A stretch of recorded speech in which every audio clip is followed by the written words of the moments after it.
Welcome to Byte-Sized Agency Briefs, a webinar series that packs a ton of important agency information on one topic from one expert into a 25-minute brief. Why 25 minutes? Because who has the attention span for much more these days? And you can squeeze in a listen between meetings with time for a bathroom break or coffee refill before your next meeting.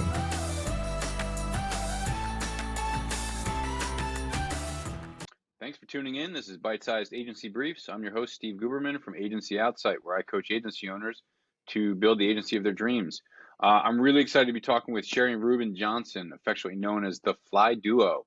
They're partners in life, love, crime, and everything in between. They're co-founders of Atlanta's premier award-winning sex-positive branding agency, Fly Media Productions, co-founders of Sex Tech and Chill, a handpicked selection of news, products, and experiences thoughtfully curated by the couple for pleasure seekers, and, if that's not enough, co-hosts of the podcast-style web show, The Fly Duo Sex Project. That might be the hottest intro. No, hands down, that is the hottest intro I've ever dropped for this podcast. So, guys, welcome from Atlanta. So excited to be talking to you today. Oh, awesome. Thank you. We're happy to be here. Yeah, thank you so much for having us. I appreciate it. I always want to be the hottest, so thank you. You got it. You guys win. Awarded today. So I want to talk first about the agency. You guys run it as a married couple. You guys do everything together as a married couple, but I want to talk about what it's like to run an agency together as a married couple. I know that can be kind of a touchy topic, and I know you guys kind of head up some discussions and some groups we're in together about that. But I also really want to dig into the work that you guys do as an agency and what the driving force behind that was. So I want to talk a little bit about what it's like to work together as a husband and wife team. Oh, awesome. Yeah, I mean, I'm ready. I'm ready to get into it. I enjoy it. Yeah.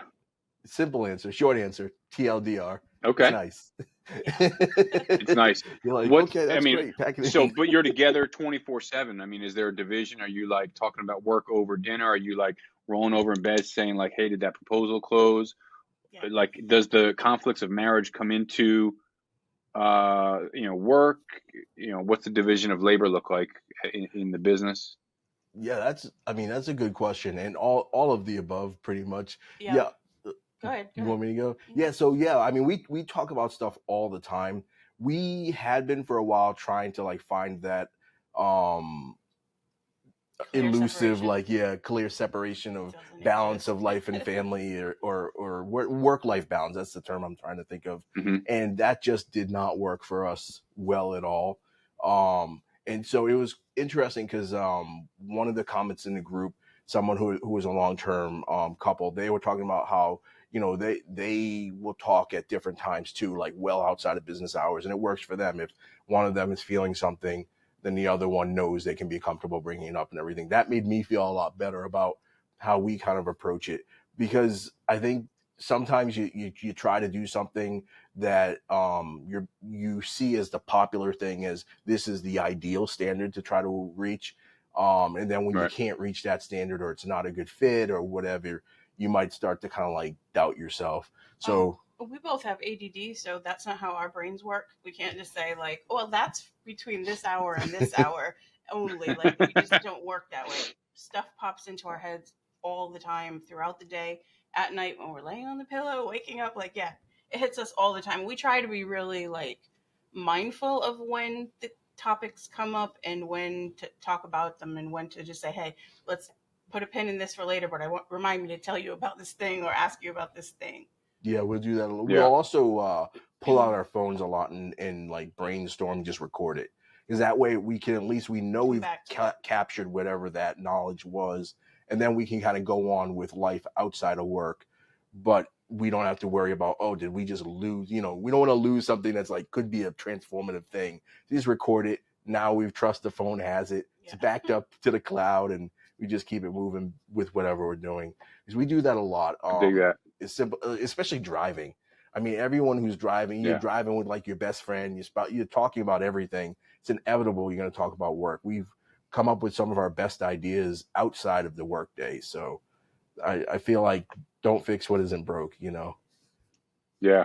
And also like embracing, all right, if we have the extra time together, and an idea pops into my head because I was watching whatever, like embrace that as almost like a superpower.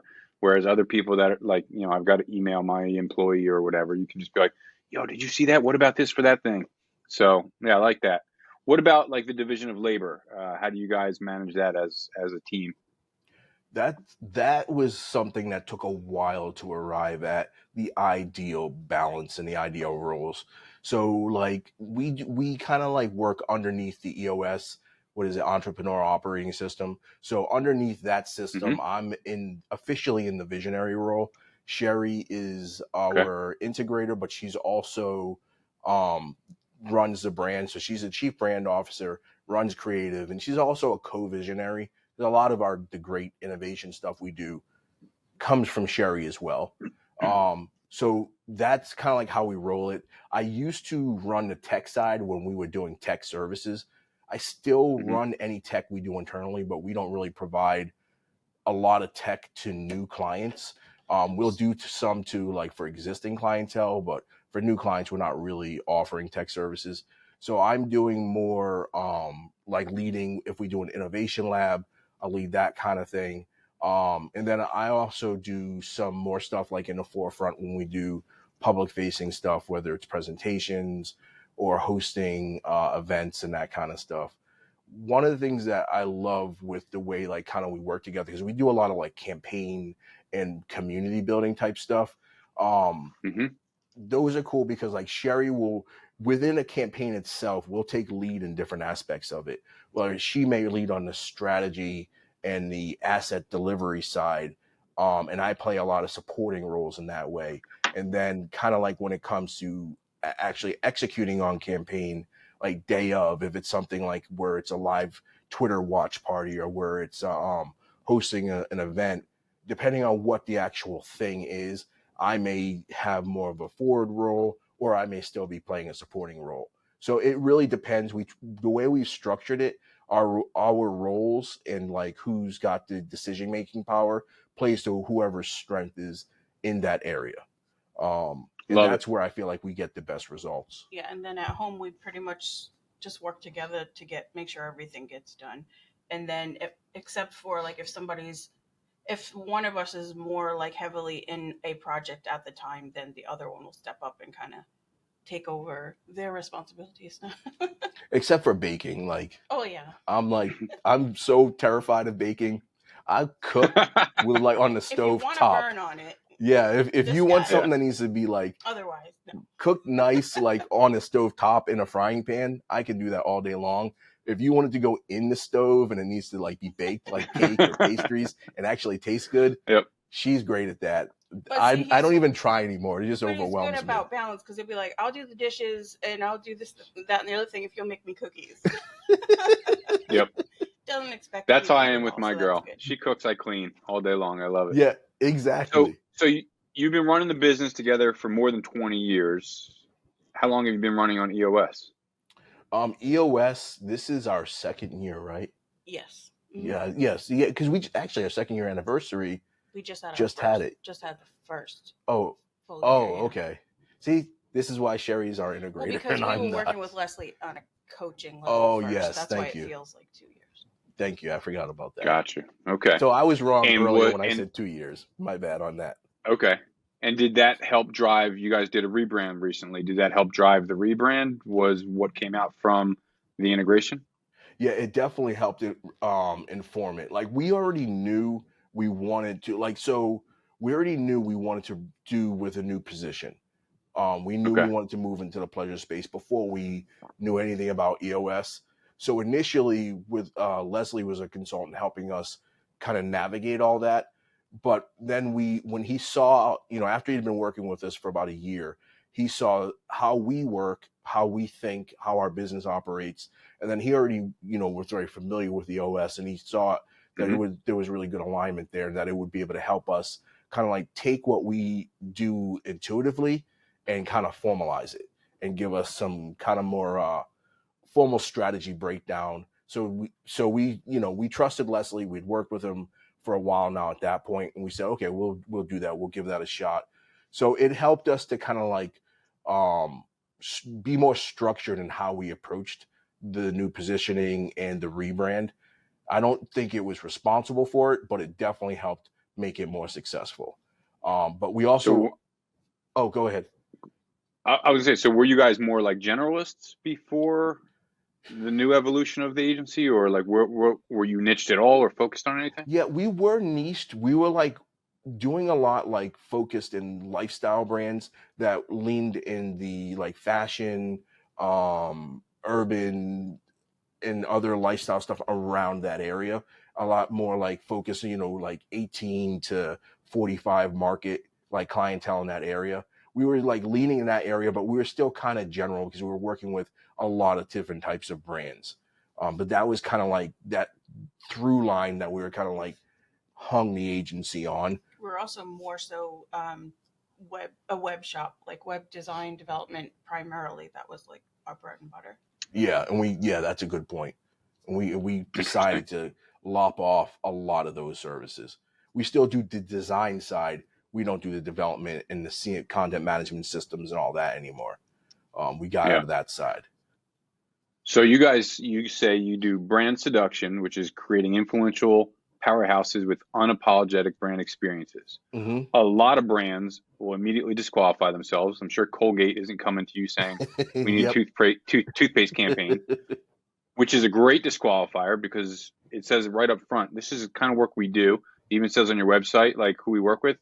If some of the imagery on our website makes you uncomfortable, you might not be a good match for us. Exactly. What was like, this is still kind of a taboo, makes people uncomfortable area to work in. And I love it. I love that you guys embrace it. And it's something you're passionate about between, the podcast you do and the work you do as an agency. But what pushed you into, jumping into this full force?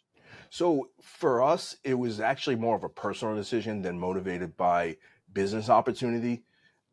We had been on a personal kind of like discovery and gone through like a ginormous transformative moment in our relationship and then as individuals. We had come out of like a deeply religious community, and we had kind of come at a crisis of conscience about 10 years prior to all of that, maybe a little bit longer. So through that process, we like kind of like had a rediscovery of our sexuality as a married couple, as individuals, and all of that. And it was like massively transformative. It's kind of like you take your whole world, you shake it out, and everything's different. And it's like, whoa. So it was like transformative at a massive level. And it ended up being really positive for us, really powerful. It did our marriage a world of good. It was like we were happy beforehand, but the challenges we had now, we're navigating them in a much better way. And then we were just significantly more happy afterward. When we saw that, we're like, wow, this is really cool. But we knew we still wanted to do more in that direction. But because of the way we work, and then because of our chronic health challenges, there's only 24 hours in a day. So we were like, how can we take what we're doing on the personal side and then maybe get it in alignment with our business so that the 24 hours a day we have, we're moving in parallel. So anything we do on the personal side is in league and in service to whatever we're doing on the professional side and vice versa. So that was what the kind of like foundational idea behind it. It took us a couple of years without even talking to anyone on the professional side to figure out how we could do that. We wrote up a strategy, and figured out this is what we want to do. Here's a blueprint. We didn't really have anything else to go on. I mean, no one else was really doing any of this. And we said, hey, if we can help other people in this way, the way we've been helped, we could actually leave a legacy beyond whatever we do for clients. Like we could actually have a real impact on changing our society and our culture, which was a huge thing for us. Because I'm like a big believer in people like Dr. King and Ashada Shakur and like big, massive figures who've done powerful, transformative work for the betterment of humanity. And I'm like, I want to do that kind of thing. I want to help the world in that kind of way. So that was kind of like what we were thinking. And we figured, you can't do everything. You can't change everything. No human can. Let's stake our claim in this area. This is going to be our thing. We're going to try to do positive change in. So that was kind of like the impetus of why we changed the agency. And then we just have slowly refined it so that on the business side, it makes sense with things like market fit. And then, like we understood, like, there's the overall market cap for the industry, and they're saying like these ginormous numbers and all that. And everyone knows, the term sex sells. But like what I like to say is that sex sells only if you're not necessarily selling sex overtly and honestly and upfront. So when I say that, I mean like back in the day in the 90s, Anheuser-Busch and Budweiser and all that, they used sex to sell all the time, but they weren't really upfront about it. They weren't really overtly using it. It was always like a wink and a nod. And then when someone says sex is selling, you're like, no, we're not. We're not doing that. When you actually are using sex to sell overtly and you're being honest about it, now you have to come up against things like stigma. And that's one of the reasons why we're kind of coming at it the way we're coming at it, is that we want to reduce stigma. We want to actually have a lasting impact, and selling things under the banner of sexuality in a way that's honest and ethical and upfront, so that we can have the impact of reducing stigma, taking away shame associated with sexuality, and then elevating things like education and science-backed education and understanding, and having that kind of impact. And at the same time, helping great ethical brands be able to like build community, build brand affinity, and attract clientele using brand seduction. And that's where the brand seduction aspect comes in. I don't know if you want to kind of describe how we kind of look at that, or. Oh, you're fine. Okay, I just don't want to like take all the wind. So the way we look at brand seduction, if you look at modern dating, right? So like modern dating, people have like websites, apps, whatever, and there's like essentially, or like that TV show Love Island. I think that's a great analogy, where you've got all these singles on this beautiful tropical island, and there's all these people, and you get a very limited amount of time to make a connection, first based on just face value. What do you see? Are you attracted to what you see? Then you get to know the individual, and you've got to make a great impression and help the person to see where you're a great match for them. And if you're not a great match, then they are free to move on to someone else who's a better match for them. So brand seduction is our way. It encapsulates setting a brand up for success by making it so that amongst a sea of competing brands, we bring out, or suitors. Yes, perfect. We help them to unearth their value proposition and the things that make their brand different and unique from everybody else in a way that makes it easier to attract opportunity. So opportunity being clientele, collaborations, the right partners, etc. So attracting the right people and helping people to see, whoever those suitors are, helping them to see why they're a great fit, and helping to communicate in a very fluid and intuitive way all the things that are great about their brand and that fit for whatever the suitor holds of value. So if you're a consumer, for instance, and I care about the environment, and I care about ethically created products, and I care about things that are like premium, that have a premium feel, a premium materials and all that, we're going to help to unearth the things about your brand that communicate that, and so we can attract consumers who value those things. That's really what it's about. It's about attracting the right people, not worrying so much about the wrong people. And the messaging ideally is going to help people to self-select in. And then the next thing that we do is we deliver creative around that. So messaging, creative assets for social media, digital experiences. We help with designing like virtual events, and then we help with like designing things like your web experience, and that kind of stuff to go along with that. So everything's like really cohesive and works really well together. I know that was so you chased a niche based on a passion that you had, as opposed to seeing a hole in the marketplace and being like, let's move into that space because banking sounds exciting when it doesn't. Yes. Instead, you chased your passions and found a market for it. And fast forward a couple of years since you've embraced it, it's going, I assume, really well. I think it's too soon to tell for us per se, because we just rolled out our repositioning last year toward the end of 2022. So I think we'll have more data, more than anecdotal, by the end of this year of 2023. We've been making inroads. We're getting a lot of, we're getting good feedback and press. But I think by the end of this year, I think we'll be in a much stronger position to be able to answer that more definitively. Yeah, but it seems, there's brands that will embrace it, and yes, are the brands are not just because it's a sex positive agency. It's not just like sex toys, but it's consumer products, it's fashion products. It can be automobiles. It can be a lot of things. But are you going towards the obvious of where's the deepest part of the niche supposed to do the widest part of it? That's not to use sexual puns, but I just did. That's a good question. Yeah, deeper. But yeah, we're primarily going after sexual pleasure, wellness, and then like you said, coming out wider from there.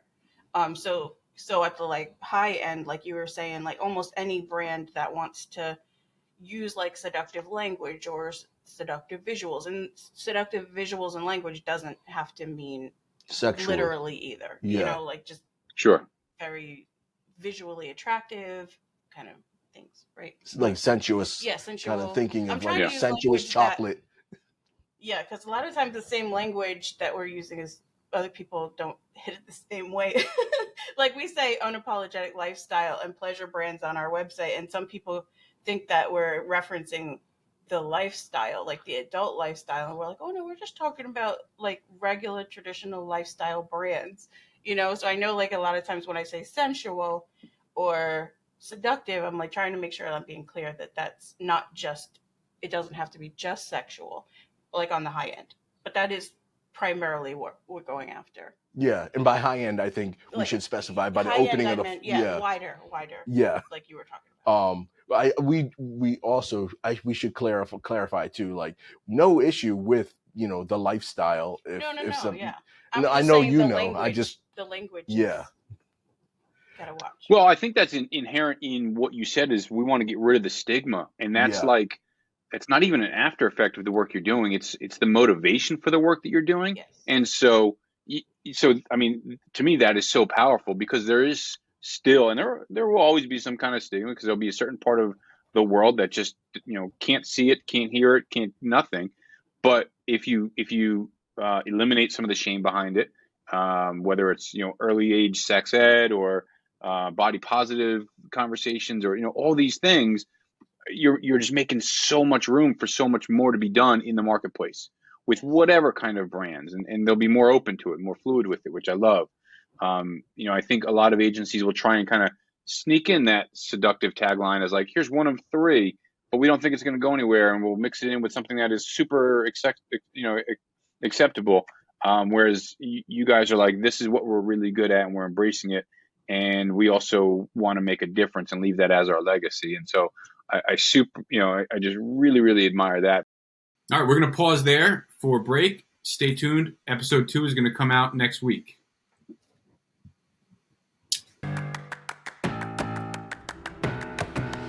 Thanks again for tuning in to Byte-Sized Agency Briefs. As always, if you found value in this episode, chances are someone else will too, so please share it with your network. Also, if you know someone with expert knowledge on a topic that agency owners would love, drop me a note. Let's get them on. Finally, find someone to hug today.